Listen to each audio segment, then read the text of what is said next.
So this video is just going to be a guide for the best Chasca teams. I'm going to be going through her team requirements, how she works generally, and how you can pick the best teammates for Chasca for her to deal the most damage. Her teams can be a little complicated sometimes, especially because she has a very weird playstyle. I don't think we've seen one like that before. So hopefully after this video, you're going to understand how her teams are going to work. Before we continue with that though, if you're trying to get Chasca and some of her best teammates, the best way to get Primo Gems and Genesis Crystals for that is going to be throughout Lootbar GG. Lootbar is a game top-up website where you can buy different games currencies, including Genshin Impact. It's very safe and secure, and it's also cheaper than the official game stores. For example, if you click the link in the description, you go to Genshin Impact, you can pick an offer. I'm going to pick this offer right here. In the official game store, it's going to cost me around $50. On Lootbar, it's around $40.50. And it can be even less with other coupons and stuff like that. That means I saved almost $10, which is super good. Lootbar, you can always save up to 20% in a lot of good deals. But yeah, just pick the offer, put your user ID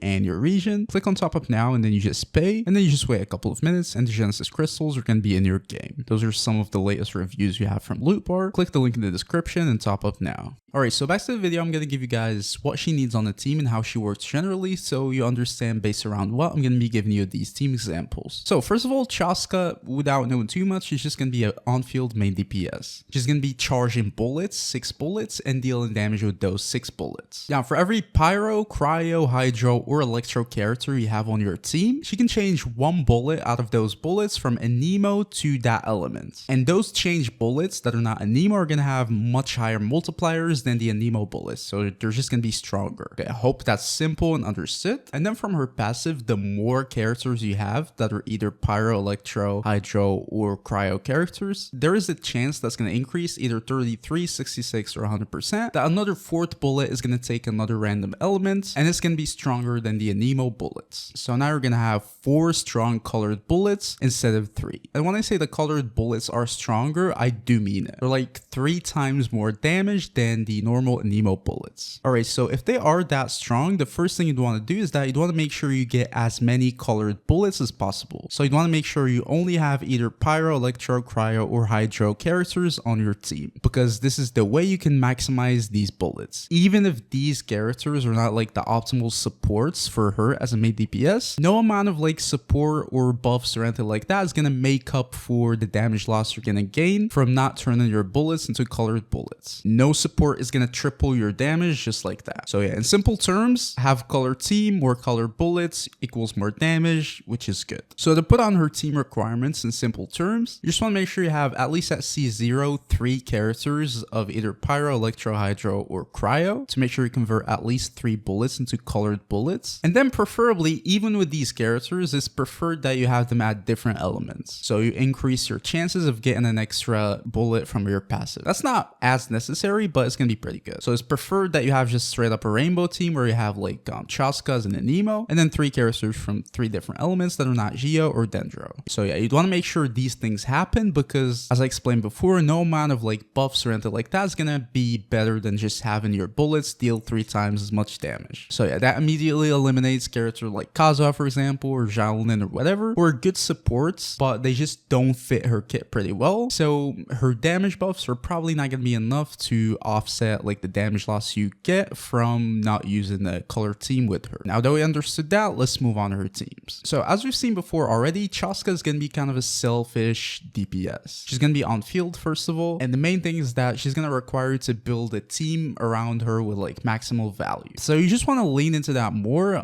Generally we just call that like a hypercarry team in simple terms. She's just going to be your main source of damage, and you just want to buff her as much as possible. You just want to pick buffers that fit with her pretty well, that are, as I said before, different elements, and they also can buffer with everything they have. Well, starting with that, the buffers left that are not like a Nemo or Geo and stuff like that, we can all eliminate those because they just don't work with her. The buffers we have left from the elements that we need are going to be Fiorina, obviously. She's probably the best buffer in the game. She can offer a lot of damage increase to Chasca, so if you have Fiorina, you definitely want to include her in the Chasca team. Now with Fiorina, usually you just want a healer. You'd want to make sure you have a healer, so you'd want to use a healer that's different from Hydro, obviously, because as I said before, we want different elements, and that can heal you. Preferably so you have Bennett. He can also provide super huge support for Chasca herself with the attack buffs and stuff like that, which is going to be pretty good. If you can use Bennett, it's going to be pretty good. If not, you can use somebody like Charlotte, for example, or whatever. Just any healer that's also going to be a different element is going to work fine. Now for the last slot, if you use Charlotte, obviously just go for Bennett because it's going to provide you with very good support. If not, you can really use any like sub DPS or support or anything like that. That's also going to be a different element. I mean, at this point, the only element left is going to be Electro. It depends on what element you went for, but at that point, you probably left with Electro as an element, so you'd want to use an Electro support, either let's say Fischl or Auron, the new bow character. Auron is probably going to be much better because you can use the new Natlin set. That's going to provide Chasca with much more damage. The damage bonus is going to be huge, so you probably just want to use Auron if you get him from her banner. I'm not even sure if they're going to be on the same banner, but if you do, then you should probably build him and use him. You can also help her out with energy a little bit, which is super good, and he can deal decent damage, so yeah, it's just going to be a better version than Fischl in this team specifically. If not, you can use Fischl, for example. If you cannot use Bennett and you use Charlotte, you can use Xiangling, for example, as just a sub DPS. I don't know. Pretty much any sub DPS or option that's not going to be the same element as one of the other characters is going to work pretty well and fine. And with all these characters you have on the screen, you can really switch between them. Like if you don't have Fiorina, for example, you can just use like Auron, then Bennett, and then Charlotte, or just mix between them. Just make sure you have different elements on your team. Even if you have like two similar elements, it's going to be kind of fine. Definitely not ideal, but it's going to be okay. If you have like, say for example, Chasca, Auron, then let's say Xiangling and Bennett, they're both pyro, you're going to lose some chances of having a fourth bullet that's going to be a colored bullet, which is not good. So you're going to be losing out on damage, but the good thing is that you're going to gain pyro resonance and stuff like that, and you're going to have the chance to have a fourth bullet 66% of the time, so it's not going to be too bad. So this type of teams is also going to be technically like acceptable. It's definitely not ideal, but yeah.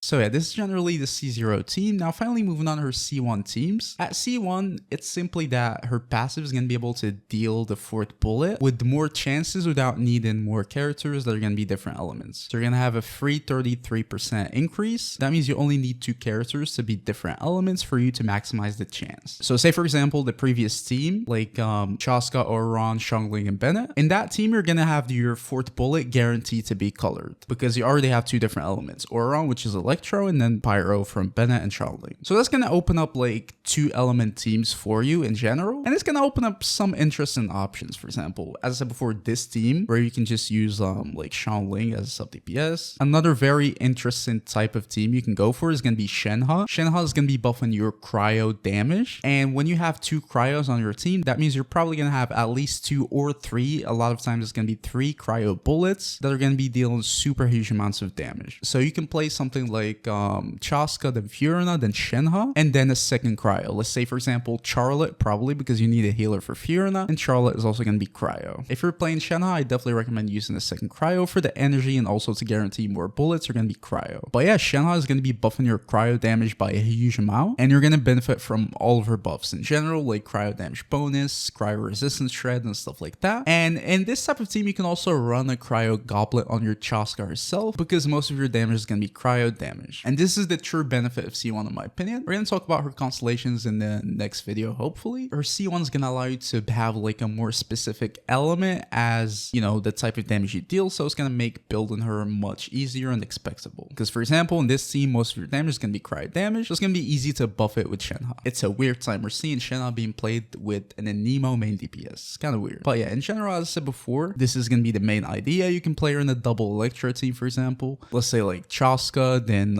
Bennett, then Fischl, then Auron, kind of like a free-to-play team with 4 stars. This is gonna work in C1 specifically. It's gonna be pretty good. Just Fischl and Auron as sub DPSs, then Bennett as a buffer in general for the whole team. So yeah, it's gonna be pretty good. Gonna run her with like Kokomi, for example, as a healer for Fiorina, or I don't know, whatever. But yeah, it's just gonna open up some more team options for you. But yeah, guys, just want to make sure you have her rainbow teams. If C1, you can have less rainbows, but this is generally the main idea. You just want to buffer as much as possible without breaking the rules. Tell me what teams you guys are going to be using in the comments. Don't forget to leave a like, subscribe to the channel. I'll see you guys next video. Peace.